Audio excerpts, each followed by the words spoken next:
네, 성경 말씀입니다. 느헤미야 6장 1절부터 4절까지 말씀입니다.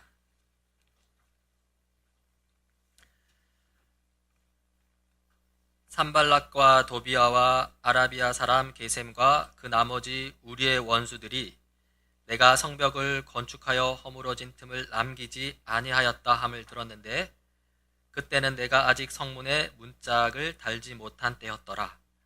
산발락과 게셈이 내게 사람을 보내어 이르기를 오라 우리가 오노 평지 한 촌에서 서로 만나자 하니 실상은 나를 해하고자 함이었더라. 내가 곧 그들에게 사자들을 보내어 이르기를 내가 이제 큰 역사를 하니 내려가지 못하겠노라. 어찌하여 역사를 중지하게 하고 너희에게로 내려가겠느냐 하매 그들이 4번이나 이같이 내게 사람을 보내되 나는 꼭같이 대답하였더라. 아멘. 네, 우리는 느헤미야의 예루살렘 성벽 재건의 이야기를 계속 살펴보고 있습니다. 그리고 이제 이 성벽 재건이 마무리 단계, 완성 단계에 들어서게 되었습니다. 그러나 이 외부 세력의 방해는 여전히 그치지 않는데요. 느헤미야 6장 1절입니다. 내가 성벽을 쌓아 올려 무너진 곳을 다 이었다는 말이 산발랏과 도비아와 아랍 사람 게셈과 그 밖에 우리 원수의 귀에까지 들어갔다.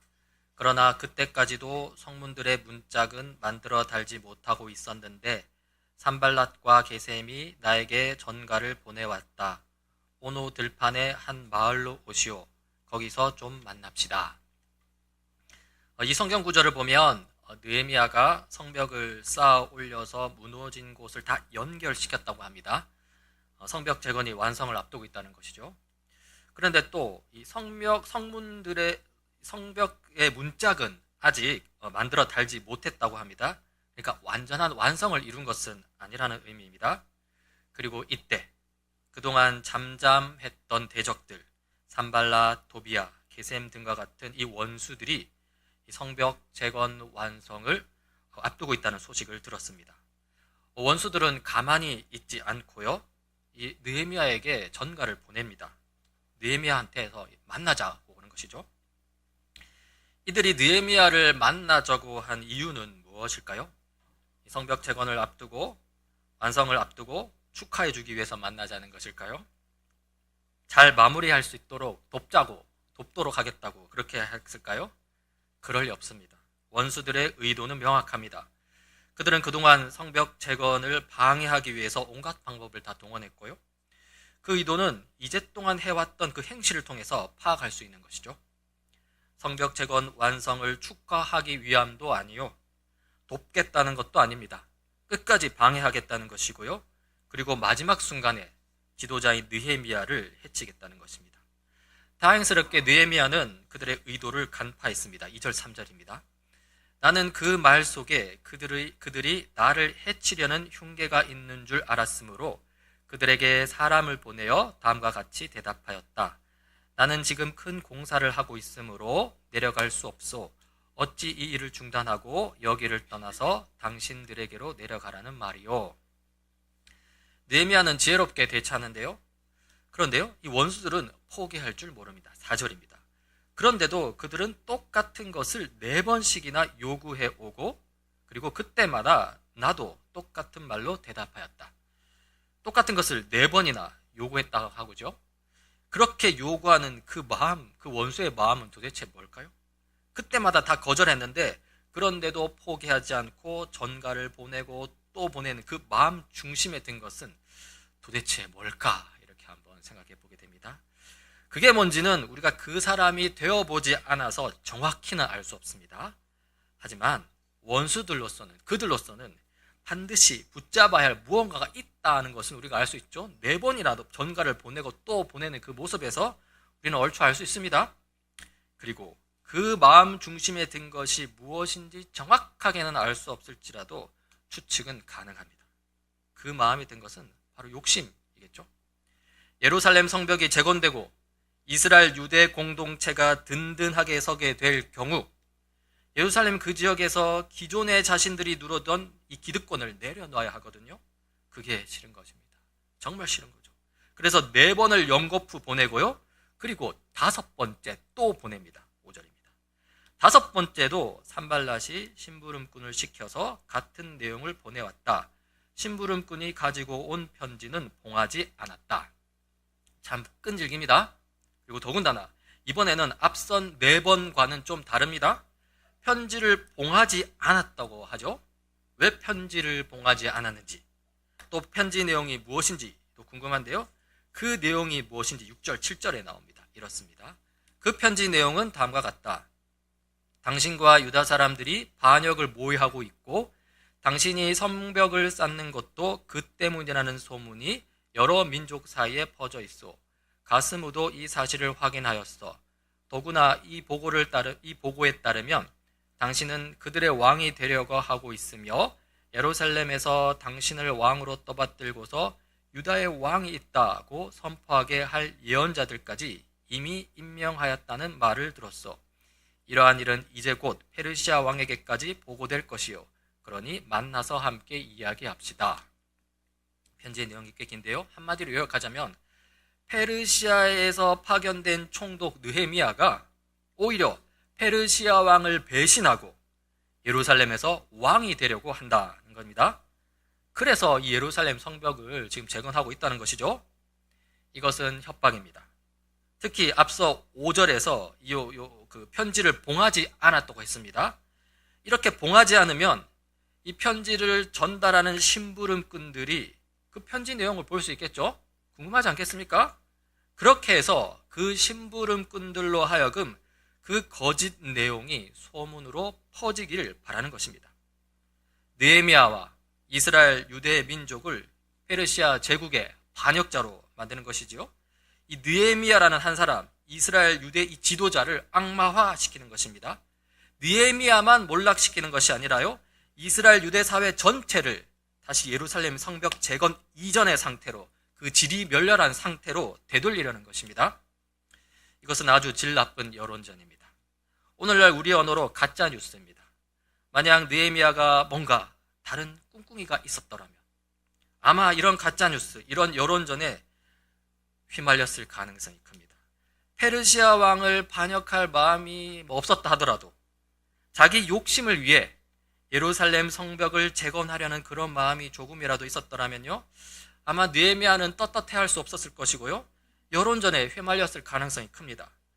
떳떳하지 못하면요, 정석대로 못 나갑니다. 그 꿍꿍이를 숨기거나 변호하기 위해서 변칙을 써야 하고요, 그럴 경우 변칙은 또 다른 오해를 낳을 수 있습니다. 그리고 상황은 오히려 더 심각해질 수 있는 것이죠. 하지만 느헤미야는 자기 욕심을 위해 성벽을 재건하지 않았습니다. 앞선 느헤미야 5장에서 살펴봤는데요, 오히려 느헤미야는 페르시아 총독으로서 마땅히 받아야 할 녹, 그러니까 일종의 월급, 연봉이라고 할 수 있겠죠. 그런 거 받지 않았습니다. 자기 욕심으로 하지 않았다는 것이죠. 그리하여 느헤미야는 정석대로 나갈 수 있게 되는데요. 8절입니다. 나는 그에게 회답을 보냈다. 당신이 말한 것은 사실이 아니요, 당신이 마음대로 생각하여 꾸며낸 것일 뿐이요. 느헤미야는 떳떳했고요, 그의 대처는 아주 단순합니다. 간단합니다. 변칙을 써서 일을 꾸미고 말고 할 필요가 없습니다. 그냥 그대로 하면 됩니다. 원수들의 말은 사실이 아니고요, 자기 욕심에 따라 꾸며낸 그들의 거짓말일 뿐입니다. 거짓은 진실 앞에 무너진다는 것이죠. 하지만 원수들은 끈질깁니다. 9절입니다. 그들은 우리에게 으름장을 놓았다. 그렇게 하면 우리가 겁을 먹고 공사를 중단하여 끝내 완성을 못할 것이라고 생각한 것이다. 하나님, 나에게 힘을 주십시오. 원수들은 그들의 거짓말을 포기할 줄 모릅니다. 으름장을 놓습니다. 겁을 줍니다. 그렇게 해서 공사를 중단시키고 완성에 이르지 못하도록 그렇게 하는 것이죠. 앞서서 거짓은 진실 앞에 무너진다고 했는데요, 그러나 우리는 그런 진리를 느끼지 못할 때가 너무 많습니다. 이 시간이 문제입니다. 우리는 좀 더 빠른 시간에 그 거짓이 진실 앞에서 해체되기를 원합니다. 최대한 빨리 그렇게 되기를 바랍니다. 하지만요, 현실은 그렇지 않습니다. 여전히 거짓이 힘을 발휘하는 것 같고요, 오히려 고통은 가중됩니다. 아직 해결되지 않은 그 시간 속에서 거짓이 과연 진실 앞에서 사라질 것인가 의문을 던지게 되는 것이죠. 그 의문 속에서 우리가 할 수 있는 것은 무엇일까요? 무엇을 해야 할지 느헤미야가 잘 보여주는데요. 바로 하나님께 간구하는 것입니다. 하나님, 나에게 힘을 주십시오. 이것은 우리의 간구, 우리 기도의 본질을 보여주는 것입니다. 지금 느헤미야의 짧은 기도는요, 원수들처럼 자기 욕심을 채우기 위한 기도가 아닙니다. 그런 게 아니라요, 하나님이 세우신 계획, 하나님의 뜻, 구체적으로는 성벽을 재건하는 것, 그것이 이루어지길 바라는 기도입니다. 이것이 바로 참된 기도라는 것이죠. 나의 욕심이 아니라 하나님의 뜻이 이루어지길 바라는 기도인데요. 이러한 기도의 특징은요, 바로 하나님이 아니라 자기 자신을 바꾸는 기도, 자기 자신을 변화시키는 기도입니다. 느헤미야가 아무리 위대한 지도자라고 하지만요, 그래도 사람입니다. 연약한 인간이라는 것이죠. 정석대로 하면 된다고 하지만 기다림의 시간은 길어질 수 있고요, 견디는 힘이 필요합니다. 그리하여 느헤미야는 하나님께 간구하고 있는 것이죠. 하나님, 나에게 거짓을 이길 힘을 주소서, 진실을 바라며 인내할 힘을 주소서, 그렇게 하나님의 뜻을 쫓아갈 힘을 주소서, 나를 더욱더 강건케 하소서. 이렇게 느헤미야는요, 이 기도 가운데 원수들의 공격을 이겨냅니다. 그러나 원수들은 여전히 멈추지 않습니다. 위기는 또 어김없이 찾아옵니다. 10절입니다. 하루는 스마야를 만나려고 그의 집으로 찾아갔다. 그는 들라야의 아들이며 무헤다벨의 손자인데 문 밖 출입을 하지 않고 있었다. 그가 나에게 말하였다. 하나님의 성전으로 갑시다. 성소 안으로 들어가서 성소 출입문들을 닫읍시다. 자객들이 그대를 죽이러 올 것입니다. 그들이 밤에 와서 반드시 그대를 죽일 것입니다. 이 10절 성경 구절을 읽어보면요, 이게 무슨 위기인가 싶습니다. 오히려 지금 이 스마야가 이 도움의 손길을 뻗치고 있는 것이죠. 스마야는 느헤미야가 암살당할 위기를 벗어나도록 성전, 특별히 그 성소 안에 숨자고 권유하고 있습니다. 그런데요, 이것은 아주 다른, 이것을 위기가, 여기에서 우리는 또 다른 위기를 볼 수 있는데요. 왜 이게 단순히 암살 계획의 위기가 아니라 다른 종류의 위기인지 11절, 13절에 나옵니다. 나는 대답하였다. 나 같은 사람더러 도망이나 다니란 말입니까? 나 같은 사람이 성소에 들어갔다가는 절대로 살아나올 수 없습니다. 나는 그렇게는 못합니다. 나는 그때 그가 하나님이 보내신 예언자가 아니라는 것을 알았다. 그는 도비야와 산발렛에게 매수되어서 나를 해치는 예언을 하였다. 그들이 스마야를 매수한 것은 나에게 겁을 주어 성소를 범하는 죄를 짓게 하여서 나의 명예를 떨어뜨리고 나를 헐뜯으려는 속셈이었다. 여러분, 느헤미야는요, 레위인도 아니고 제사장도 아닙니다. 제사장이 아닌 사람이 성소에 들어가는 것은 이스라엘 율법에 따르면 범죄입니다. 여러분, 이 바벨론 포로 생활 후에 예루살렘으로 돌아온 이스라엘 유대 공동체의 지도자들은요, 율법을 아주 중요하게 생각했습니다. 왜냐하면 이 이스라엘이 바벨론 포로로 끌려가게 된 이유가 율법을 제대로 지키지 않았기 때문이라는 그런 어떤 반성이 있었기 때문인데요. 특히 이 느헤미야보다 앞서서 돌아온 에스라가 그랬습니다.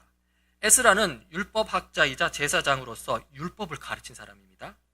그리고 느헤미야도 이 에스라와 함께 이스라엘 유대 민족을 율법 가운데 변화시키고자 애쓴 인물이었는데요. 그런데 이 원수들이 느헤미야로 하여금 지금 성소에 들어가는 죄, 율법을 어기게 만드는 죄를 범하게 하려는 것이죠. 제사장도 아닌데 성소에 들어가게 만들어서, 그래서 스스로, 느헤미야 스스로 그 권위를 무너뜨리게, 흠집내게 만들겠다는 것입니다. 결국 이 스마야라는 사람은 느헤미야를 돕고자 한 게 아니라요, 오히려 느헤미야를 함정에 빠뜨리려는 것입니다. 그리고 과연 알고 보니 스마야는 이 도비야와 산발렛에게 매수된 거짓 예언자였던 것이죠. 참으로 악은 끈질깁니다. 원수들이 얼마나 집요한지 여기서도 우리는 확인할 수 있습니다. 이런 상황에서 느헤미야의 기도는 주목할 만한데요. 14절입니다. 나의 하나님 도비아와 산발랏이 한 일을 잊지 마십시오. 예언자 노아디아와 그 밖에 나에게 겁을 주려고 한 예언자들이 나에게 한 일을 잊지 마십시오. 이 기도를 보면요, 이 스마야만 느헤미야를 함정에 빠뜨리려고 한 게 아닙니다. 다른 거짓 예언자 노아디아도 있고요, 그 밖에 상당한 수의 거짓 예언자들이 있었다는 것을 보여준대요. 악의 세력이 얼마나 끈질기고 집요한지 우리는 여기서 확인할 수 있는 것입니다. 그리고요, 이러한 원수들의 공격에도 불구하고 느헤미야는 결국 성벽 재건을 완수하게 됩니다. 15절입니다. 성벽 공사는 52일 만에 엘룰월 25일에 끝났다. 성벽 공사가 드디어 완수되었습니다. 52일 만에 이 일이 다 이루어졌다고 하죠. 상당히 빠른 시간입니다. 이것은 성벽 공사가 하나님의 도우심 가운데 이루어졌음을 보여주는 것입니다. 원수들은 이 성벽 재건 완공 소식을 듣고 힘이 빠졌는데요. 16절입니다. 우리의 모든 원수와 주변의 여러 민족이 이 소식을 듣고 완공된 성벽도 보았다. 그제서야 우리의 원수는 이 공사가 우리 하나님의 도움으로 이루어진 것임을 깨달았다. 그래서 그들은 기가 꺾였다. 자, 이 정도면 이제 원수들이 나가 떨어져야 되는데요. 그런데요, 놀랍게도 그렇지 않습니다. 여러분 17절, 19절 제가 읽어보겠습니다. 그 무렵에 유다의 귀족들이 도비아에게 편지를 자주 보내고 도비아도 그들에게 편지를 보내곤 하였다. 도비아는 아라의 아들인 스가냐의 사위인데다가 도비아의 아들 여호하난도 베랴가의 아들인 무슬람의 딸과 결혼하였으므로 유다에는 그와 동맹을 맺은 사람들이 많았다. 그들은 내 앞에서도 서슴없이 도비아를 칭찬하고 내가 하는 말은 무엇이든지 다 그에게 일러 바쳤다. 그래서 도비아는 나에게 협박 편지를 여러 통 보내서 위협하였다. 유다의 귀족들이 도비아와 함께 서로 편지를 주고받았다고 하죠. 그리고 그 이유가 있습니다. 이 도비아가 유다 귀족들과 결혼을 통해서 일종의 동맹관계를 맺었다는 것이죠. 사실 이 에스라 느헤미야에서 강력하게 규탄하는 것이 바로 이방인들과의 결혼 문제입니다. 그런데 여기서 유다 귀족들은요, 암몬 출신 이방인 도비아와 이 결혼 관계를 맺는 것에서 거리낌이 없었고요, 결국에는 이 도비아가 끝까지 느헤미야를 위협하는 그런 상황에 이른 것이죠. 지금까지 우리는 느헤미야 6장 이야기를 살펴보았습니다. 성벽 재건이 완성에 이르렀는데요.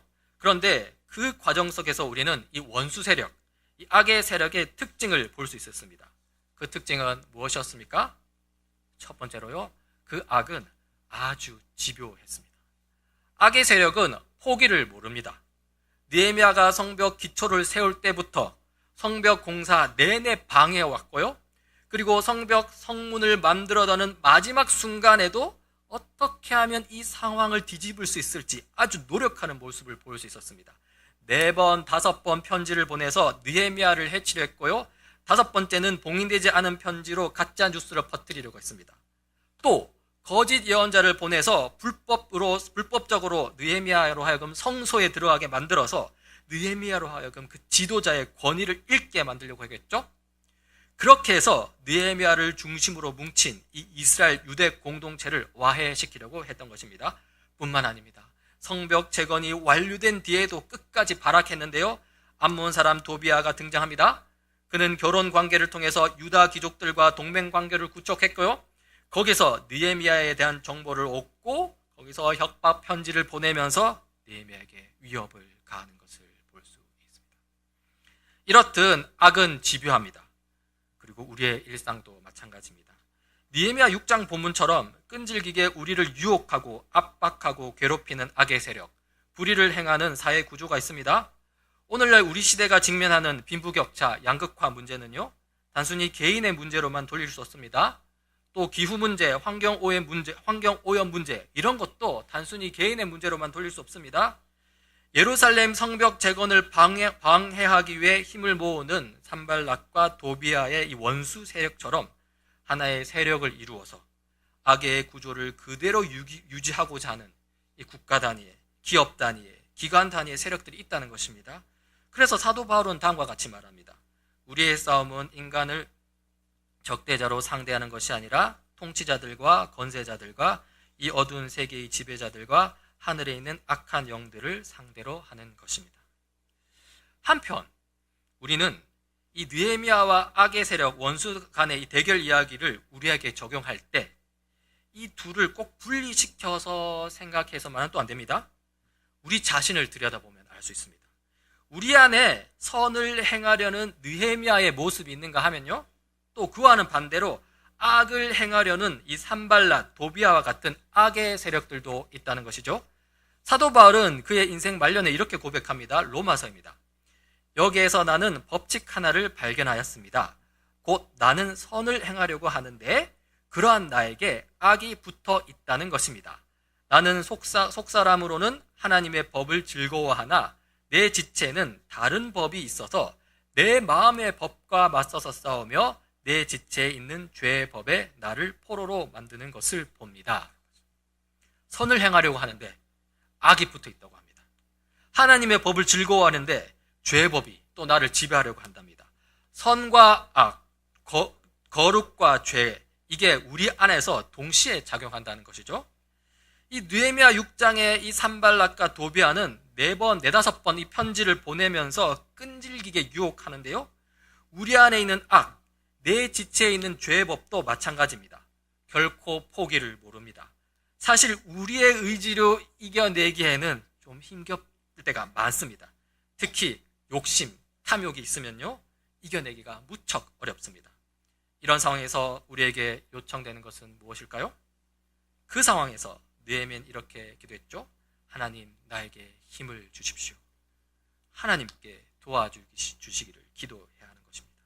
그러면 어떻게, 얼마나 기도해야 될까요? 그냥 한번 화끈하게 하고 말면 될까요? 그렇지 않습니다. 기억해야 됩니다, 여러분. 악은 집요하고 끈질깁니다. 우리의 기도 또한 끈질겨야 됩니다. 우리 자신이 얼마나 연약한 존재인지 철저히 하나님 앞에 고백하는 기도여야 하고요. 그 고백은 날마다 이루어져야 하는 고백이자 기도여야 하고요. 그 가운데 하나님께서 힘주시기를, 전적으로 하나님만을 의지함을 고백하는 기도여야 합니다. 그리고 악의 특징 두 번째는요, 아주 간교하다는 것입니다. 악이 집요하게 끈질기고 접근할 때 이 악은 결코 험악한 모습으로 덤벼들지 않습니다. 느헤미야도 마찬가지였습니다. 여러분, 원수 세력들이 4번이나 반복해서 편지를 보낼 때 그들은 평화적으로 대화하자고 했습니다. 그 전에는 원수들이 막 군대를 보낸다고 해가지고 이스라엘 쪽에서는 한 손에는 짐으로 나누고 한 손에는 무기를 들고 그렇게 했는데요, 이제는 대화를 하자고 합니다. 그러니 웬일인가 싶다는 것이죠. 거짓 예언자 스마야를 보낼 때도 마찬가지였습니다. 죽이겠다고 덤벼들지 않았습니다. 오히려 너의 목숨을 구해줄 테니 성수에 들어가자라고 했습니다. 악은 간교합니다. 이러한 악의 간교함 앞에서 우리에게 요청되는 것은 무엇일까요? 그 상황에서 느헤미야가 한 기도를 통해 우리에게 무엇이 필요한지 알 수 있는데요. 느헤미야는 이렇게 기도했습니다. 나의 하나님, 도비아와 산발랏이 한 일을 잊지 마십시오. 예언자 노아디아와 그 밖에 나에게 겁을 주려고 한 예언자들이 나에게 한 일을 잊지 마십시오. 이 기도에서 느헤미야는 악의 세력을 잊지 말아달라고 기도합니다. 그들을 향한 합당한 심판을 간구하는 하나님을 향한 기도이죠. 하지만 이 기도에는 악에 대한 분별력이 밑바탕에 깔려 있기도 합니다. 특히 이 기도에서 상당한 숫자의 거짓 예언자들이 등장하는데요, 그만큼 느헤미야는 이 거짓 예언을 분별할 수 있어야 했습니다. 그리고 우리 또한 이 악에 대한 분별력이 필요합니다. 그렇다면 어떻게 악을 분별해낼 수 있을까요? 여러 가지 방법이 있을 수 있겠지만 가장 기본적이고 근본적인 방법이라고 한다면요, 욕심을 품지 않는 것입니다. 거짓 예언자라고 할 수 있는 오늘날 사기꾼들을 보자고요. 그들이 어떻게 접근해 옵니까? 보통 달콤한 제안을 해옵니다. 내가 좋은 거를 발견했는데 너한테만 특별히 알려주는 거니까 어때? 우리 함께 한번 일해볼래? 세상 재물에 대한 욕심이나 미련이 있다면요, 이런 유혹, 이런 사기에 넘어가기 쉽습니다. 사기는 사기꾼만 저지른 것이 아닙니다. 사기꾼의 탐욕에만 달려있는 것이 아닙니다. 사기꾼의 99%의 탐욕과 나의 1%의 탐욕이 맞아떨어지는 것이죠. 그리고 너한테만 알려주겠다는 그 좋은 것, 그 좋은 방법은요, 일반적으로 올바른 것, 올바른 방법이 아닐 가능성이 큽니다. 그걸 듣는 사람도 압니다. 그런데도 마음의 욕심에 혹해서 넘어가는 것이죠. 분별력이 흐려지는 것입니다. 악을 분별하는 가장 기본적인 방법은요, 욕심을 부리지 않는 것입니다. 올바르지 않아 보이는 것이라면 애초에 발을 들이지 않겠다는 다짐입니다. 정직하게 살겠다는 삶에 대한 이 헌신, 이것이 바로 분별력의 기초라는 것입니다.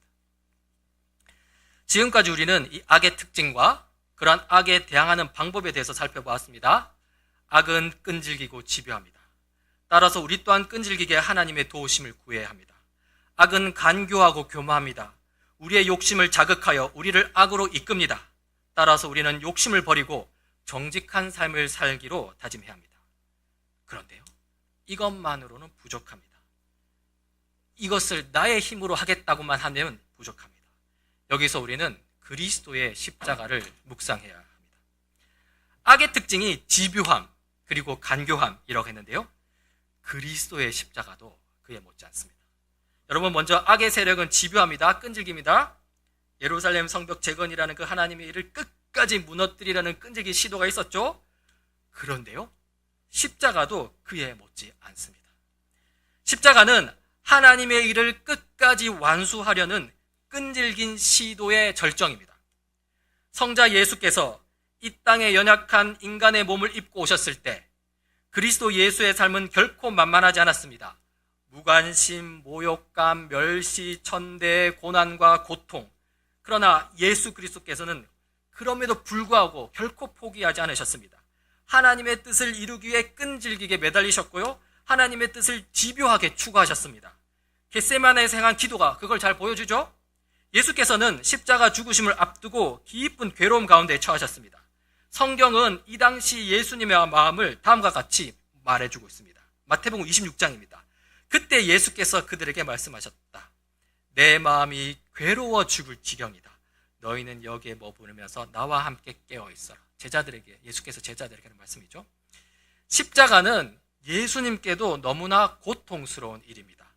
육체적인 고통도 그렇고요, 무엇보다 성부 하나님과의 관계 단절은 성자로 하여금 두려움마저 불러오는 일이었습니다.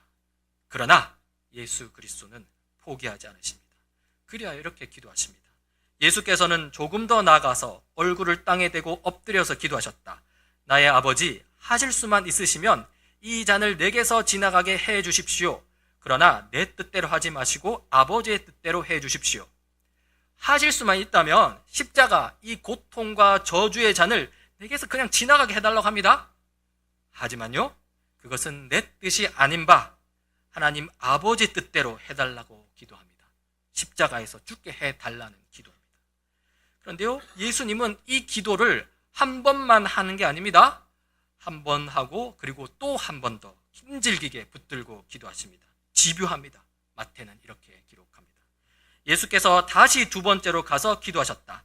나의 아버지, 내가 마시지 않고서는 이 잔이 내게서 지나갈 수 없는 것이면 아버지의 뜻대로 해주십시오.